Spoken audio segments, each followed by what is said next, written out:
Tournez-vous vers l'évangile de Matthieu, chapitre 24, nous lirons les versets 1 à 3.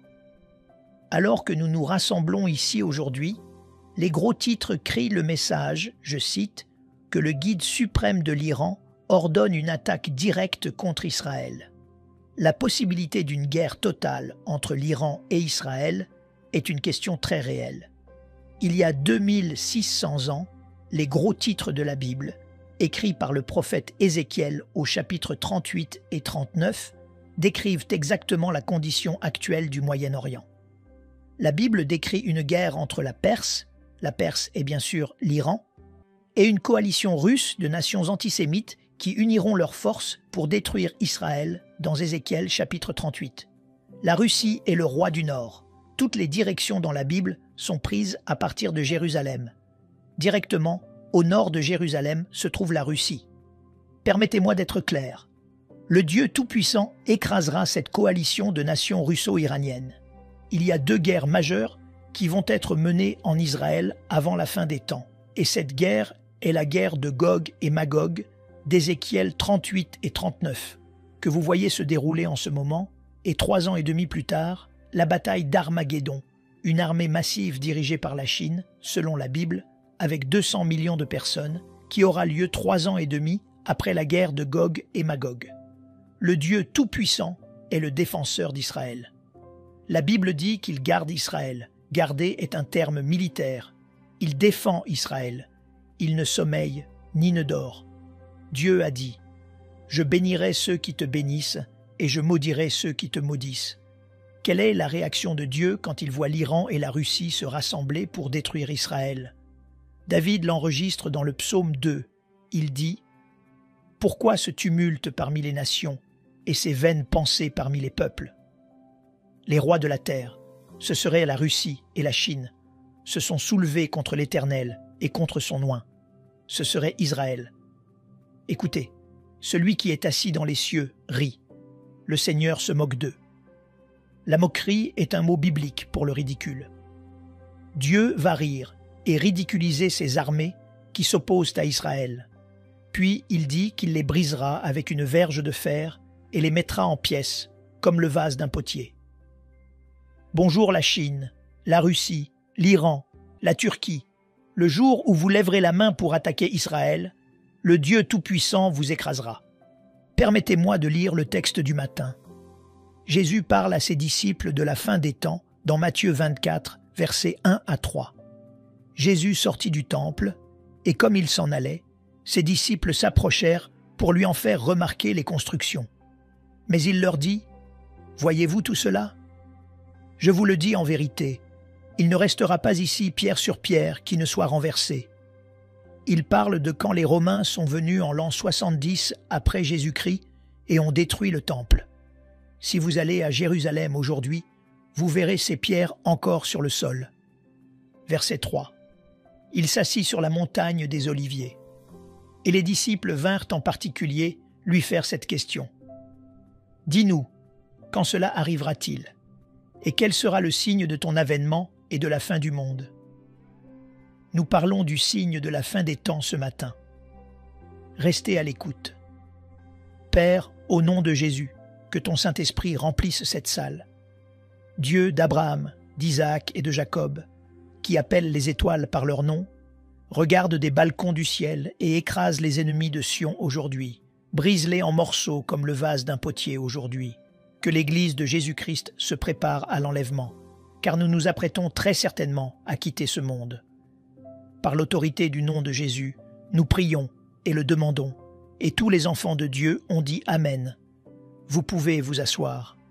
Nous vivons actuellement à l'ère de l'Église, qui a commencé soudainement le jour de la Pentecôte, lorsque des langues de feu sont descendues sur la tête de 120 personnes dans la chambre haute. Le prochain événement du calendrier prophétique de Dieu est l'enlèvement de l'Église, lorsque tous les croyants vivant sur terre seront soudainement enlevés de cette terre vers le ciel en un clin d'œil. Pendant ce temps, sur la planète Terre, le monde luttera pour donner un sens à ce qui s'est passé et se dépêchera de se remettre de la disparition de millions de personnes. Immédiatement après l'enlèvement, un groupe de 10 hommes qui sont des dirigeants mondiaux se réuniront pour former ce que la Bible appelle le renouvellement de l'Empire romain. C'est en fait ce que nous appelons le nouvel ordre mondial, qui se formera instantanément par l'Antéchrist, qui sortira de l'Europe et dirigera un empire romain réuni avec un groupe de 10 dirigeants. L'Amérique cédera sa souveraineté au nouvel ordre mondial aussi vite, mais comme vous le savez en tant qu'organisation mondialiste. La grande tribulation commence à ce stade. Nous voici, l'Église. L'Église est traduite au ciel, au tribunal du Christ. Le tribunal du Christ est l'endroit où chacun de vous rendra compte à Dieu de la vie que vous avez vécue. Vous recevrez une couronne. Il y a 5 couronnes que vous pouvez recevoir. Vous pouvez dire ce que vous avez fait dans la vie par la couronne que vous portez. Tout comme les insignes militaires sur l'épaule d'un militaire vous indiqueront son grade. Vous pourrez le savoir par la couronne que les gens portent. Premièrement, c'est la résurrection des saints qui sont morts, puis l'Église triomphante. Pourquoi les morts en Christ vont-ils d'abord? Parce que Jésus vient en poussant le cri de victoire. Sa victoire est sur la mort, l'enfer et la tombe. Lorsque le dernier atome du dernier corps aura été ressuscité, la victoire de Jésus-Christ sera totale sur la tombe. L'Antéchrist, en tant que leader de ce nouvel empire romain, obtiendra un accord de paix. Le monde le célébrera comme le grand artisan de la paix. La Bible dit ceci, « Il fera prospérer l'habileté », parce que c'est ce que Hitler a fait. Le traité de paix de 7 ans bercera Israël dans une fausse sécurité. Ensuite, pendant la première moitié de la tribulation, lorsqu'Israël aura baissé sa garde 3 ans et demi après la signature du traité, il rompra ce traité et une coalition islamo-russe attaquera Israël. Ce sera la guerre de Gog et Magog qui aura lieu en plein milieu de la tribulation, 3 ans et demi. Maintenant, la seconde moitié de la tribulation est appelée la grande tribulation. La guerre de Gog et Magog dont vous êtes témoins est un précurseur du 7 octobre en Israël. C'était horrible. C'était horrible. Viol de masse, meurtre de masse, 1400 personnes ont été tuées en une journée. Des enfants ont été décapités, des gens ont été brûlés vifs. Dans la guerre à venir de Gog et Magog, Dieu délivrera Israël de manière surnaturelle en anéantissant les armées de la coalition russe. La destruction de ces armées laissera un vide de pouvoir et l'Antéchrist prendra le contrôle du monde, gardez cela à l'esprit. Il conclut un traité de paix. Il devient puissant. La Russie et l'Iran sont détruits par la main de Dieu au milieu de la tribulation, et l'Antéchrist se précipite dans ce vide pour devenir un dictateur mondial. Il rompra son traité avec Israël. L'Antéchrist dominera la dernière moitié de la tribulation alors qu'il organise un gouvernement mondial unique, une monnaie mondiale unique, une religion mondiale unique. Il vous donnera l'opportunité d'obtenir sa marque sur votre main droite ou votre front. Si vous refusez, il vous coupera la tête. L'Antéchrist se déclarera lui-même être Dieu. Il installera son image dans le temple à Jérusalem et exigera que le monde l'adore comme Dieu. Les Juifs justes fuiront à Pétra, où ils seront préservés par la main de Dieu, pendant 3 ans et demi, jusqu'à ce que le Messie vienne lors de notre prochain concept. Armageddon est la venue du Christ 3 ans et demi après la guerre de Gog et Magog. Juste là, à la fin de la tribulation, c'est la bataille d'Armageddon. C'est la bataille la plus vicieuse jamais enregistrée dans l'histoire humaine. Une nation, la Chine, amenant 200 millions de personnes sur ce champ de bataille dans le but de détruire Israël et de le gouverner. La guerre d'Armageddon est la seconde venue du Christ à Jérusalem pour établir un royaume éternel en tant que roi des rois et seigneur des seigneurs. Ayez cette image à l'esprit, la bataille d'Armageddon est en jeu. Un champ de bataille de 180 miles de long et 80 miles de large, avec 200 millions d'hommes venant de l'Est et une armée d'accompagnement les rencontrant depuis l'Ouest. Au moment où ces deux armées s'apprêtent à se combattre, Jésus-Christ vient du ciel avec tous ses saints anges et chaque croyant, chacun de vous qui confessez Christ sera monté sur un cheval blanc. Certains d'entre vous devront apprendre comment. Nous serons montés sur un cheval blanc. Jésus-Christ viendra. La première chose qu'il fera sera de détruire instantanément chaque soldat sur ce champ de bataille. Il dit que le sang coulera jusqu'à la bride d'un cheval. C'est au moins aussi profond sur 180 miles. Dieu va effacer les ennemis d'Israël de la face de la terre. La guerre spirituelle a commencé lorsqu'un tiers des anges se sont rebellés et ont été chassés du ciel. L'accusateur a déclaré la guerre à ceux qui sont faits à l'image de Dieu. Mais en tant que croyant, vous avez autorité par la louange. Vous pouvez faire taire l'ennemi par la prière. Vous libérez la puissance des promesses de Dieu. Jésus-Christ saisira l'Antéchrist et le faux prophète et les jettera vivants dans les temps de feu. Je veux que vous voyiez ceci. C'est les temps de feu. Si vous quittez ce service et que vous ne connaissez pas Jésus et que vous refusez de le laisser être le Seigneur de votre vie et que vous mourrez, vous serez avec les méchants morts dans Apocalypse 25. C'est l'enfer, c'est la seconde résurrection, et vous allez au jugement du grand trône blanc. Jésus est assis sur ce trône, et il va vous demander pourquoi vous l'avez rejeté en tant que Seigneur de votre vie, puis il va vous jeter dans les temps de feu. Ce sera votre rétribution pendant les 50 prochains millions d'années, parce que vous étiez assez fou pour penser que Jésus ne devrait pas être le Seigneur de votre vie. Je viens de mettre une limite à 50 millions d'années parce que vous ne pouvez pas penser plus loin que cela. Pensez-y, Jésus-Christ est mort pour vous sauver, et quand vous le rejetez, il n'est pas au ciel en se tordant les mains. Il vous donne l'opportunité, et quand vous passez et que vous mourrez, votre futur est si méprisable qu'il ne peut être exprimé par une langue humaine. Le règne de 1000 ans du Christ est maintenant dans ce règne millénaire. Millénaire signifie 1000. Jésus-Christ atterrit ici, établit son royaume, et c'est un royaume qui ne disparaîtra jamais de la face de la terre. Ceux qui sont sur terre lorsque Christ reviendra et qui ne lui font pas confiance en tant que sauveur seront jetés en enfer. Satan et ses sbires seront liés dans l'abîme. À la fin du millénaire, Satan sera relâché pour une brève période. Vous entendez bien? Après tout ce que Dieu a fait, Satan sera relâché de l'abîme où il a été jeté pour 1000 ans et mènera une fois de plus une croisade contre Jésus-Christ. Et il sera vaincu et jeté dans les temps de feu pour toujours. Certains d'entre vous qui rejetez Jésus auraient l'occasion de le rencontrer personnellement en enfer et dans les temps de feu. L'enfer et les temps de feu sont deux endroits différents. Le jugement final après le règne millénaire de la dernière rébellion de Satan, Christ s'assiera sur un grand trône blanc et tous les croyants de tous les âges seront ressuscités et assemblés devant lui pour être jugés. La Bible dit de ce jugement qu'il y aura des pleurs et des grincements de dents. Pourquoi? Parce que ces gens savent qu'ils sortent de l'enfer pour être formellement condamnés à vivre dans les temps de feu. Hébreux 9, verset 27. Il est réservé aux hommes de mourir une seule fois, après quoi vient le jugement.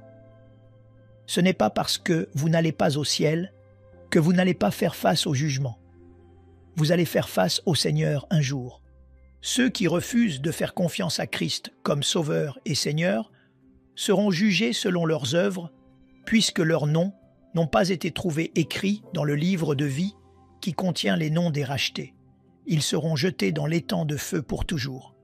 Votre nom est-il dans le livre de vie? C'est la plus grande question à laquelle vous répondrez jamais. Votre nom est-il écrit dans ce livre? Avez-vous déjà demandé à Jésus-Christ d'être le Seigneur de votre vie? Je vous encourage à le faire, car la pénalité est bien plus grande que ce que l'esprit humain peut concevoir. La ville céleste descend du ciel, vous le lisez dans le livre de l'Apocalypse.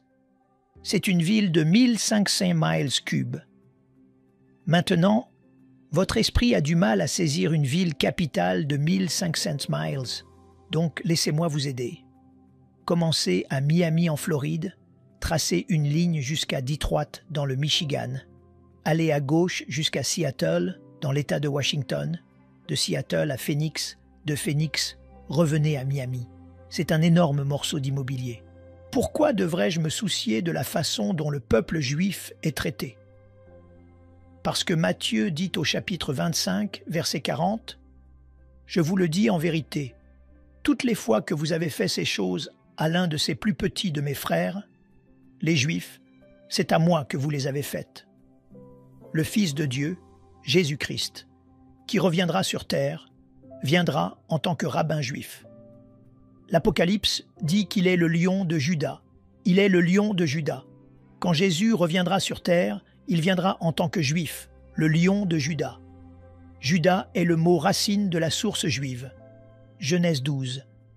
Je bénirai ceux qui te béniront, et je maudirai ceux qui te maudiront. Ne sous-estimez jamais l'amour de Dieu pour le peuple juif. Jamais. Il y a des dizaines d'écritures qui vous disent combien Dieu aime Israël. 2 Samuel 7 dit « Qui est comme ton peuple, comme Israël, la seule nation que Dieu soit allé racheter pour en faire son peuple? Pas l'Amérique, pas l'Europe. Israël, c'est l'endroit préféré de Dieu.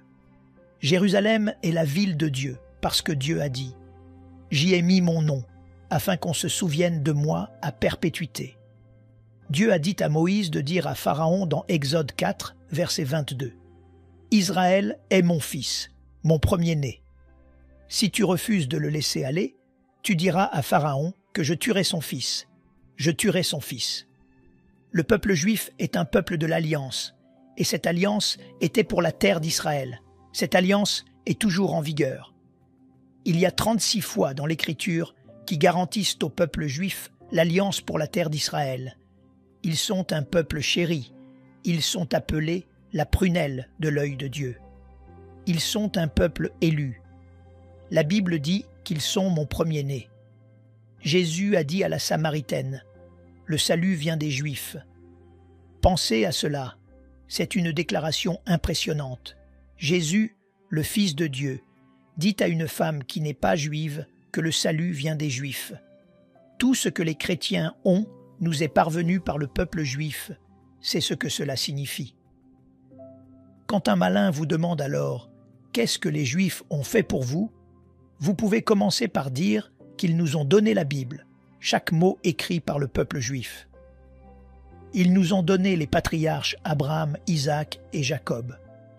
Ils nous ont donné la première famille du christianisme, Marie, Joseph et Jésus. S'ils n'avaient donné que Jésus, ce serait encore tout au monde. Considérez la haine juive en Amérique. Les manifestants à New York n'ont encore tué personne. Mais leur haine pour les Juifs est récemment bien visible. Un manifestant portait une pancarte disant « Je souhaiterais qu'Hitler soit ici, pensez à cela ». Ces ordures antisémites brûlant des drapeaux et haïssant Dieu doivent être expulsées. Renvoyez-les d'où elles viennent. Les universités antisémites qui implantent le virus de l'antisémitisme dans le cœur et l'esprit de la prochaine génération devraient être privées de fonds par le gouvernement des États-Unis. Les professeurs et présidents d'universités antisémites, qui font partie de cela, devraient être licenciés. C'est en partie ce que j'ai dit au Premier ministre quand il m'a regardé et m'a dit « Qu'avez-vous à dire ?» J'ai dit « Monsieur le Premier ministre, il est temps pour nos dirigeants politiques à Washington de se mêler de la guerre d'Israël avec le Hamas et son bien-aimé et de permettre à Israël de gagner cette guerre une fois pour toutes. » Douglas MacArthur a dit « À la guerre, il n'y a pas de substitut à la victoire. » Il a fait cette déclaration aux cadets de West Point. Winston Churchill a dit dans son heure la plus sombre en Angleterre pendant la Seconde Guerre mondiale, je cite, « Vous demandez quel est notre but ? Je peux vous le dire en un mot, la victoire, car sans la victoire, il n'y a pas de survie. » Fin de citation. Le jour où l'Amérique cessera de bénir Israël sera le jour où Dieu cessera de bénir ce pays. Et je veux vous dire qu'il y a des gens dans notre Congrès et dans notre leadership national qui font exactement cela. Il est grand temps d'être aussi courageux qu'un lion dans la défense de Sion.